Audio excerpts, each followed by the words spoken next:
Hello and welcome to the Student Hub Live. In this session, we're talking about living as a smart student.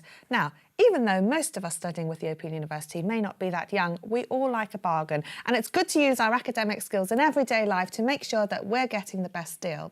So joining me is Charlotte Webb from the Department of Mathematics. Thank you for coming along, Charlotte, with your shopping bag. Thank you. Now, you took part in our Math Skills Builder a few weeks ago, and you can watch that on the catch-up if you've missed it, where we were looking at how to use math skills in everyday life. And it was really important, and it struck me as a very good idea that you could come along and show us how to use some heuristics and some simple maths tricks that we could all apply, and we did apply them all very well in the end, I think, to make sure that we're, getting the most for our money. Yeah. Okay, well, I thought I'd bring in some food because, who doesn't like food? Oh, yes. So it's kind of obvious to have a look at prices when you're buying things in the supermarket. Yeah. But sometimes we can sort of show the map as well. Yeah, of course. Sometimes Sometimes we can be a bit confused by prices when you have different sized packages and whether you're getting the best deal. Yeah. So this one's kind of a basic example. We've got here 1 kilogram of porridge and we've got 500 grams. So hopefully most of you would recognise that this is twice as large, and so you'd be looking at doubling the price. Yes. So in this case, as you might expect, buying the bulk is better value for you. So we can see that it's 99p here, and if we bought 2 of these, we'd have £1.30. So now we've got some widgets that are on the screen for you, and these are the interactive tools that you'll see if you're in the Watch and Engage option. And one of these says which packet is the best value for money, A, B, C. And then we've got some various other questions. We'll be working through those as we're going through the session, so you may not be able to answer them now, but you can have a go if you want to and change your mind later. But to select those widgets, all you do is you click on the widget, select the option that applies to you, and then you close it, and then you'll be able to see what everybody else has said as well. Okay, so I thought I'd bring another example where it's not so obvious. So here we've got 2 packets of hot chocolate. Yes. The same brand, different size packaging. This one is 154 grams, and this one is 220 grams. So if you're looking at first glance, it's not like the porridge, it's not sort of obvious, it's not twice as much. And it's kind of hard to tell which is better value. So what I would recommend in this case is look at a unit value. Okay. So that can either be 1 gram in each package, or it could be 100 grams or whatever. Okay. So in this case, I'm going to have a look at how much this packet would be for 100 grams and how much this packet would be for 100 grams. So you're getting a base level so that you can then compare it. Okay. And this is something that I guess you would be doing in maths, isn't it? To convert things to a level that you can actually analyse like for like. Yeah, so it's basically looking at kind of ratio. So it's looking at what is the ratio of price to grams. Yeah. And we're going to use a common value of 100 grams. Yeah. So, for example, with this one, if I want to turn 154 grams into 100 grams, I'm going to divide by 1.54. Okay. So if I divide my £2.79 by 1.54, then I get... very clever. Yeah, one I did earlier. So I didn't have to remember it all or calculate on the spot. Okay. So I've got £1.81 for that one for 100 grams. Okay. And for the other packet, same thing. If I want to turn 220 grams into 100, I'm going to divide by 2.2. Yeah. And again, I'm going to get my price per 100 grams. Okay. And now I can see quite clearly which one is better value. Okay. So basically the idea is that you're comparing like for like, as you said. Yeah. So it might be 100 grams, it might be 10 oranges, it might be a 6-pack of drinks, but you want to compare the same volume or amount of each product and see which is the best value. So this is a basic explanation of why ratio matters. So students studying mathematics might come across that as a sort of subject and think, oh, what's that all about? And then this is why it matters. Now, the supermarkets are often using these equations, aren't they, on labels and packaging. Do many people know about that? I think more people are getting aware of it. A lot of the time you do have they are required to give the unit price in some description underneath, but it's usually very small.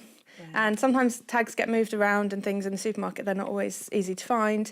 And sometimes when there's offers on, which is quite frequent, they don't actually change the unit price. So it is worth just knowing how to do it. Yeah, no, absolutely. And if you've got your phone on you and you can do a quick calculation, then it just takes no time and make sure you get the best deal. So. Yeah, perfect. Lovely, I like it. I thought before we show you the widget question, I've got another example, Lovely. which is very similar.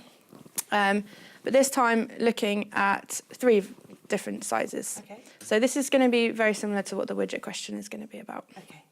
So we've got here 1 litre, 2.5 litres and 5 litres.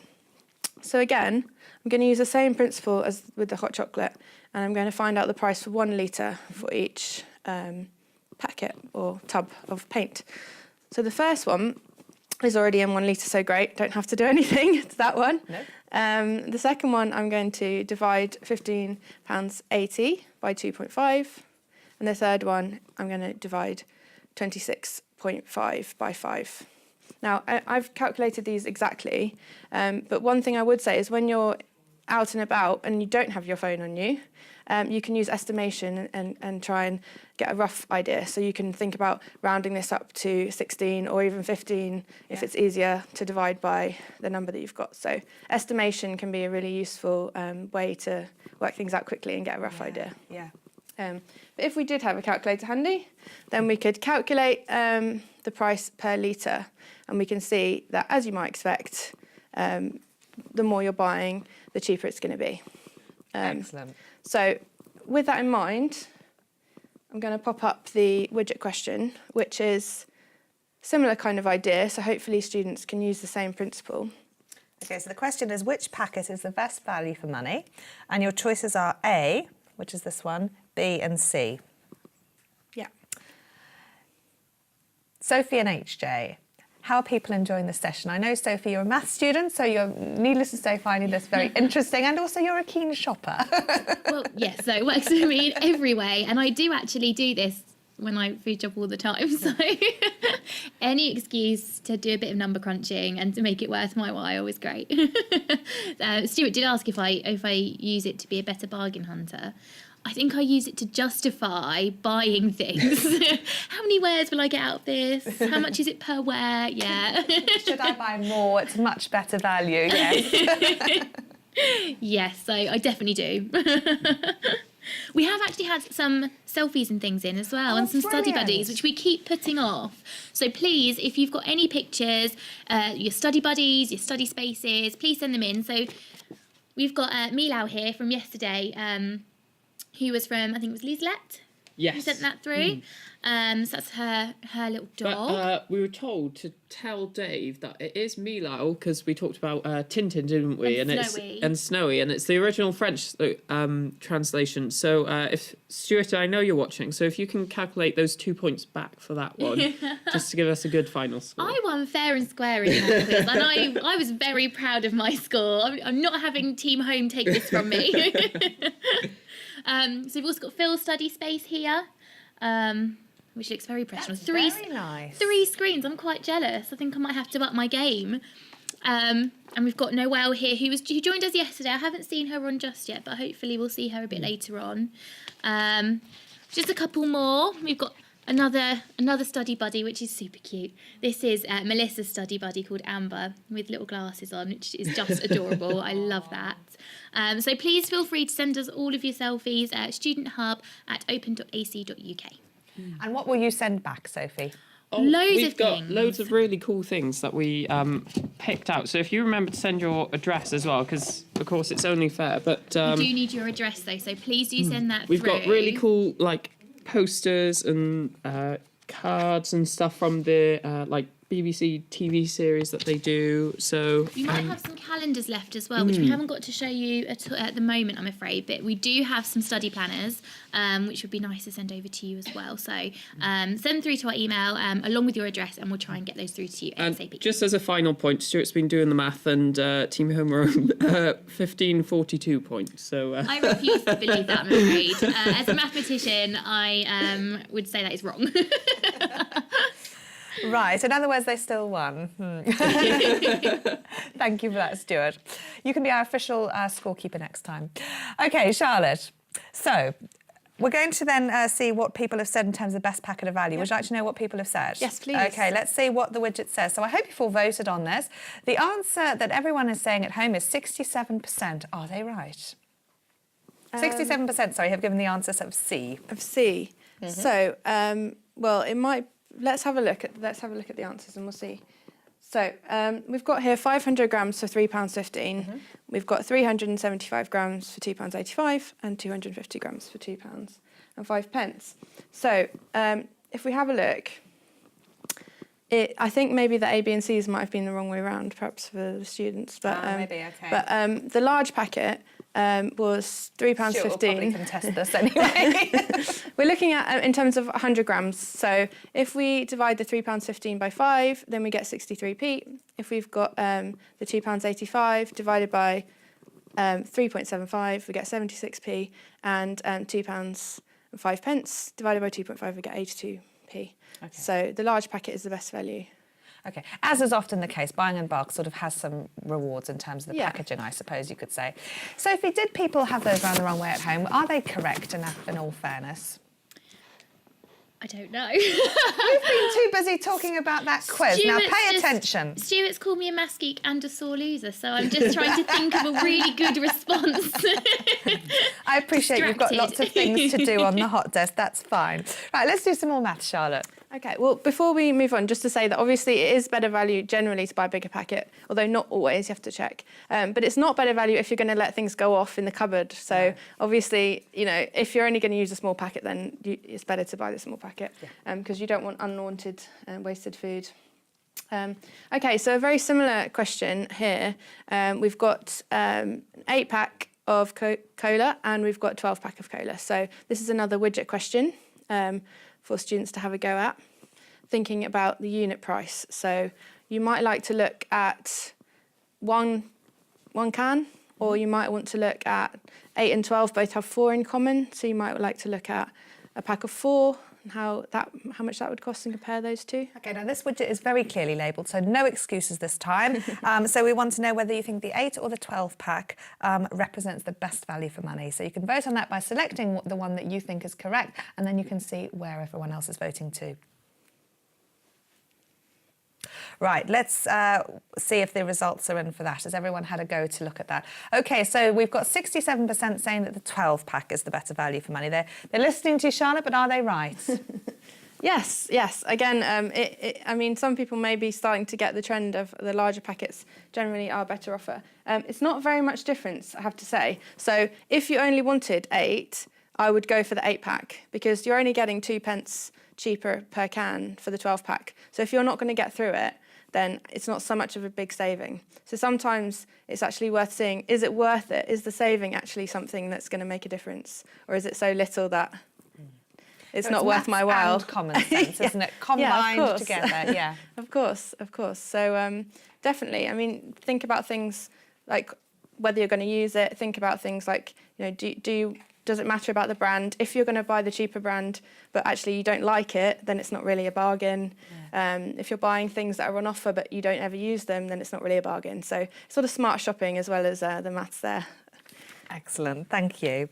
Right, have you got another question for us? Yes. Well, the other questions I was wanting to find out was whether students are actually going out and looking for these in the shops, or whether they're just buying things that they like. Yeah. Are people actually aware of unit prices? Are people actually looking for bargains? So I'd be interested to hear from the students. Because we've got a lot of students here who are at level 1, and that the majority of students, when we last checked, were studying science, technology, engineering and maths. So they may well have different views on this. The students studying other areas may not be quite as savvy in. So let us know if this is something that you're currently doing, and also if you're aware of some of these mathematical terms and concepts and how we're applying them, because a lot of them are a lot more complex and can be applied in other situations, albeit shopping is a very nice, neat example that does relate to everybody. Sophie and HJ, are you chatting about food or are you chatting about maths? Well, Jordan is saying that when you buy a big bag of crisps, it looks too much, but you open the bag and find it's half full and you really needed 2 bags. And we're also talking about looking at units. It's really hard to find all the comments. If it's going a bit quick, like it is for me, there's a little pin button to the right where you can find it. But Angel says that always looking at the weights and trying to do some mental arithmetic, which is not my strong suit, but I'm glad someone can manage it. Thank you.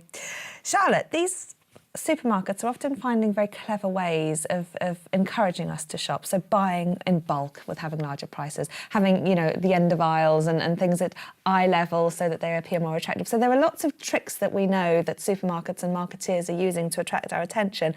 But this idea of buy one, get one free is quite a common one, isn't it? And as you say, if you've got too much of something, it's not really a bargain.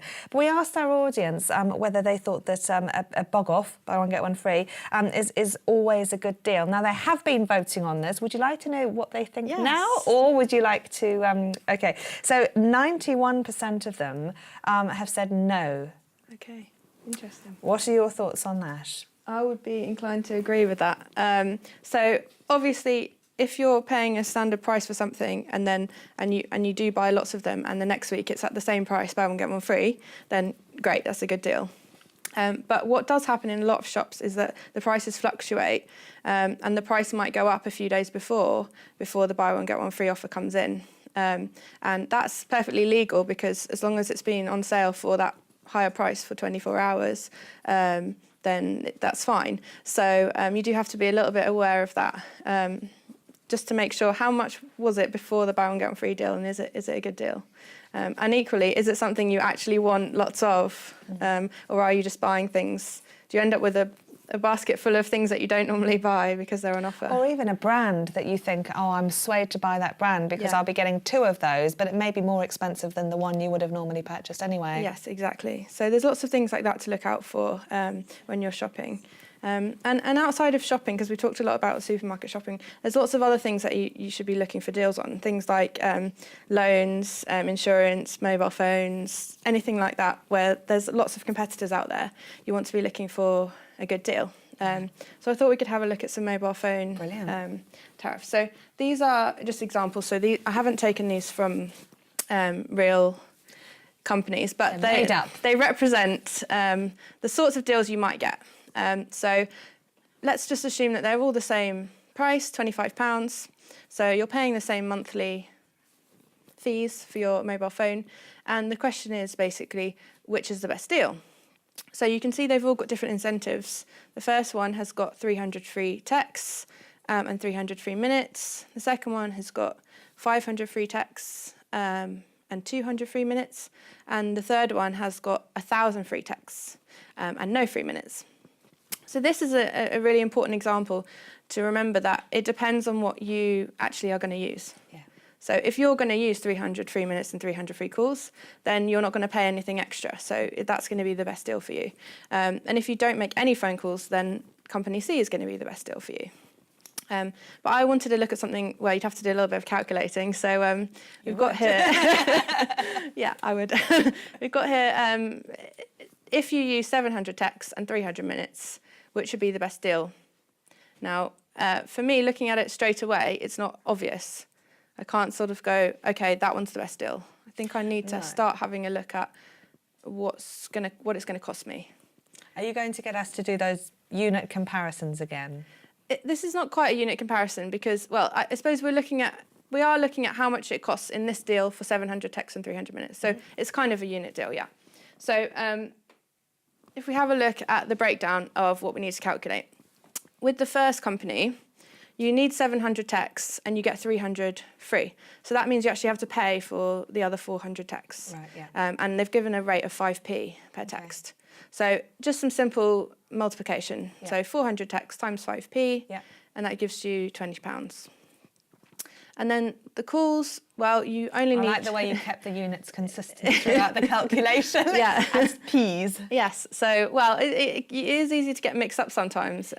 So it's just worth remembering that, obviously, when you're doing these things, you've got to convert back into pounds. Or you can keep it in pence if you like, but it's a bit harder to see what value you're getting. So and then this person doesn't have to pay anything extra for phone calls. So they're just paying that £20 on top of the original £25. So that deal's costing £45. The second deal, you get a lot more text free, so you only need to pay for 200. Same thing, multiplied by 5p, and that's going to cost you £10. And then we need to pay for some extra minutes. So again, they've given a rate of 15p, so that's an extra £15 on top. and so you're adding another £25, which is quite a lot actually. And if you're buying a new mobile phone and you don't know how many minutes you're using, it's worth having a look at your previous bills before you start a new contract. Because if you are paying, quite often when they have free minutes, the extra minutes are more than they might have been.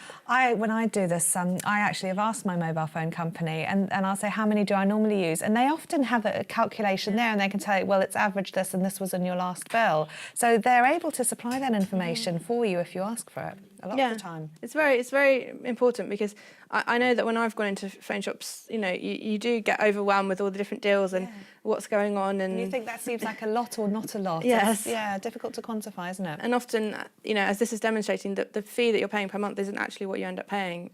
Quite often there's extra expenses.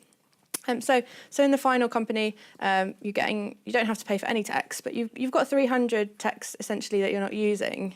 So it seems a bit of a waste. And then you don't get any free calls, so you're having to pay 10p for each of those minutes, which comes to £30. So in this example, company A would be the cheapest. Okay. But of course, if you didn't use any minutes, company C would be the cheapest. So it does depend person to person, and it's really important to have that in mind when you're going shopping for these things. No, exactly. Okay, now that's a really useful example. And as you say, it wasn't obvious at the beginning. No, because I thought that B would have been the better one, just looking at it, Excellent, thank you. Sophie and HJ, how's everything on the hot desk? All good. We had a couple of conversations going on, one about shoes and the other actually about maths. You were bargain hunting. Amanda did mention that when it comes to mobile phones, it also depends on things like network coverage. So extraneous variables in maths are always a problem. So we're talking about... I've been told there's buy one get one free offers on shoes in some places, particularly America. Where? So that's that's what we might need to be aware to be of. fair. But we're also talking. Oh, I've lost it. Yes, Ivan said earlier that when buying food, he just completely forgets the numbers and just finds out what the biggest bag is. So I don't think it's quite sunk in with Ivan at the moment. Yes, and never shop when you're hungry. You'll always go for the biggest bag. It's interesting the comment about the shoes because I know there are some deals out there which it's not necessarily mathematical, it's more about small print. But there are some deals out there where you get buy one get one free and it's actually a monthly payment scheme or things like that. So you have got to be careful that deals are what they seem and there isn't any sort of strings attached. So that's just something that brought to mind when I heard that shoe offer. Lovely. And that price comparison websites strike me as a way that you'll often get this sort of information. And as you say, you can pick up things that that are there to sort of fit your needs. So if they're not relevant to you, they may not be the best deal. Yeah. So this is quite a common sort of technique people might use. Can we just end with one final example that I know you wanted to talk about, which was loans, which is, we've been talking about money and finance and things. So it's a very topical issue, but we only have a minute or so left. So could you briefly run us through how one might approach a loan type thing? Yeah, it's more of just a bit of an overview of thinking. I on the way here I saw a poster for kind of an affordable loan, and it just got me thinking about how posters and adverts and everything kind of influence us. So this affordable loan that was being advertised was £400, and it said pay back weekly £10.19 for 52 weeks. And actually that does sound very affordable, £10 a week. But a quick calculation, if you times £10.19 times 52, then that gives you £529.88. Right. Which means that you're actually paying £129.88 interest on £400, which is 32.5%. And if you look at a standard loan from a bank, I had a quick look on the train, majority of banks are around 3%. So you're paying 30% more for a loan which you could get for 3%. And £400 over on a 3% loan for a year would be £12 interest compared to that 129. Yeah. And even more shocking is the payday loans, which, they do have small print which tell you that they are for short-term basis only, so 1 month, 2 months, etc. But I had a quick look at one which allows you to borrow £400. The minimum time you can pay back is 3 months, so you have to at least be charged interest for 3 months. And that was going to charge you £172.39, and that's the absolute minimum interest you could pay on that loan. And that was actually 43%. Now, if you carried on for 6 months, they would charge you £365.96, which is 91% interest. And if you went against the advice in the terms and conditions and actually had it for a year, then the kind of APR interest sinks in, which was 1,575% interest. Now, if you're okay with percentages and you see that number, it would ring alarm bells. Yeah. But if you're not confident with percentages, you might not realise that actually that's paying £6,300 interest plus the £400 that you borrowed. So it's important to look at how much you're going to be paying, because as you said at the beginning, you know, once you think, oh, that seems affordable, you know, you can sort of be lulled into that false sense. Okay, excellent. Charlotte Webb, thank you so much for coming along and giving us your top tips and again, explaining some of these principles that students will become very familiar with if they're studying mathematics. Our next session is with Meg John Barker. We'll be talking about caring for yourself during your study. So hang on in the chat. This is going to be a really lovely session where we're going to be sharing tips and ideas about what works for you and how to look after yourself emotionally, physically and spiritually during your studies. But before that, we're going to have a quick break, grab a cup of coffee while we show you one of the Open University's advertisements, which is about Dream, Believe, Succeed. So we'll be back in about 5 minutes for that next session. See you soon.